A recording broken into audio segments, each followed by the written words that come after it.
Hotman Paris sindir Rasman Nasution ngotot jadikan Iklim Hakim istri ke-8.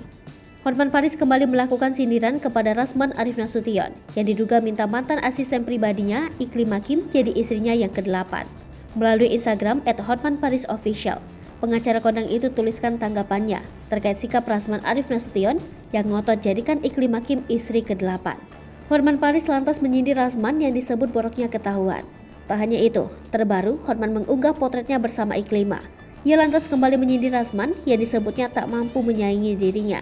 Sebelumnya, Iklim Hakim kembali buka suara soal sikap Rasman Arif Nasution yang dianggap tak profesional sebagai advokat dan menyalahi ketentuan perjanjian antara klien pengacara. Awalnya, Iklim Hakim mengutarakan alasan mengganti Rasman Arif Nasution dengan pengacara lain adalah demi kenyamanan dan fokus pada kasus yang dihadapi. Ternyata ada alasan lain yang menjadikan Iklim Hakim tidak nyaman sebagai klien Rasman Arif Nasution. Bukan diminta hartanya, melainkan ia diminta menjadi istri ke-8 oleh Rasman. Sebagai pengacara Iklim Hakim yang baru, Abdul Fahrid menjelaskan alasan kliennya untuk mengganti Rasman Arif Nasution. Abdul Fahrid juga menjelaskan sikap Rasman Arif Nasution saat berada di belakang kamera.